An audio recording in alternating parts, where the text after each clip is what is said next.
বর্ধমান দুর্গাপুর লোকসভা আসনের ভোটের দিন যত সামনে আসছে ততই ভোটের পারদ একটু একটু করে চড়ছে। বিশেষ করে এই আসনের বিজেপি প্রার্থী দিলীপ ঘোষ ও তৃণমূল কংগ্রেস প্রার্থী কীর্তি আজাদের মাঝে মধ্যে বাকযুদ্ধ লোকসভার ভোটের ময়দানকে অন্য মাত্রায় পৌঁছে দিচ্ছে। এবারের ভোটের ময়দানে যে কেউ 1 ইঞ্চিও জমি ছাড়বে না তা আর বলার অপেক্ষা রাখে না। আজ অর্থাৎ মঙ্গলবার মনোনয়নপত্র জমা দিলেন বর্ধমান দুর্গাপুর লোকসভা আসনের তৃণমূল কংগ্রেস প্রার্থী কীর্তি আজাদ। আর এদিন সকালে বর্ধমান দুর্গাপুর লোকসভা আসনের বিজেপি প্রার্থী দিলীপ ঘোষ তার দলের কর্মীদের সঙ্গে নিয়ে দুর্গাপুর ইস্পাত নগরীর বিজন অঞ্চলের একটি স্কুল ময়দানে করলেন মর্নিং ওয়াক, খেললেন ফুটবল, ক্রিকেট। শুধু তাই নয়, এদিন গদা হাতেও দেখা গেল দিলীপ ঘোষকে। তবে তিনি জানান, আজ হনুমান জয়ন্তী, এই পবিত্র দিনটিকে স্মরণ করতে হাতে গদা। এরপরেই সাংবাদিকদের বিভিন্ন প্রশ্নের সোজা সাপটা উত্তরও দিলেন তিনি।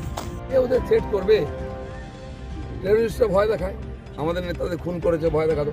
যারা পার্টিতেই টেররিস্ট আছে, যারা সারা দেশের টেররিস্টদের বাংলায় শেল্টার দিয়েছে, টেররিস্ট নিয়ে যারা ঘুরে বেড়ায়, শাহজাহানের মতো টেররিস্টকে কে পুষেছে, তাদেরকে কে মারবে?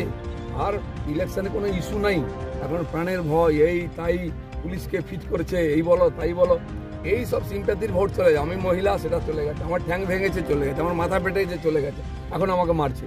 আরে তোমাকে পাশ দিয়ে কুকুরও দেখবে না, চলে গেল, এমন তোমাদের ইমেজ হয়ে গেছে। আজকে মহাবীর জয়ন্তী, হনুমানজির জয়ন্তী, হনুমানজির পুজো তো গদা নিয়েই করতে হবে। লাড্ডু তো খাবেন না, মানে ছোলা খাও আর গদা ঘোরাও, এটা হচ্ছে হনুমান। সব জায়গায় এটা হচ্ছে, যত দিন এগোচ্ছে আমার তো মনে হয় কীর্তি আজকে নমিনেশন করার কথা করবে কিনা জানি না, তার আগে প্যাকিং হয়ে যাবে। তাদের নেতারা বুঝতে পারছে হেরে ভূত হয়ে যাচ্ছে, পাবলিক সঙ্গে নেই, কর্মীরা আসছে না, নিজেরা মারামারি করছে, তো কি করবে? আমাদের গায়ে পড়ে ঝগড়া করছে।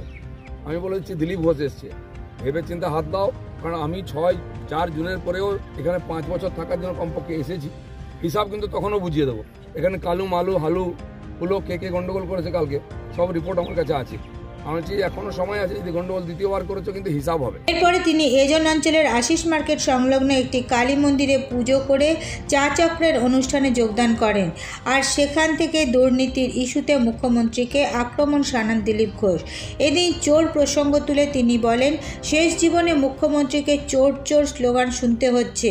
এরপরেই দিলীপ ঘোষের বিতর্কিত মন্তব্য, এই স্লোগান শোনার পর জলে ডুবে মরা উচিত মুখ্যমন্ত্রীর। ইডি কেন তদন্ত করে বাড়ি থেকে টাকা নিয়ে যাচ্ছে? খুব কষ্ট, তারা পরে ঘুরতে বলছে। তাহলে আপনি মানেনটা কি? তাই মানুষ আপনাকে মানে না, মানবে না, তাই আপনাকে রাস্তায় চোর চোর স্লোগান শুনতে হয়। তার পার্টি ছিচকে চোররা শুনতো চোর চোর, আজ মুখ্যমন্ত্রীকে চোর শুনতে হচ্ছে। আরে ডুবে মরা উচিত। এ জীবন দেখে কি লাভ? এ জীবন দেখে কি লাভ? 50 বছর রাজনীতি করার পরে শেষ জীবনে চোর চোর শুনে উপরে যেতে হবে?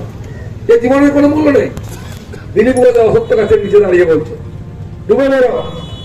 এখন ডুবে মরার জল নেই পশ্চিমবাংলায়, খাওয়ার জল পড়াচ্ছেন, ডুববে কোথায়? সরি, আমি ভুল বলেছি, ডুবে মরার জল পাবেন না, জল। এরপর নজর রাখুন আমাদের পরবর্তী খবরে।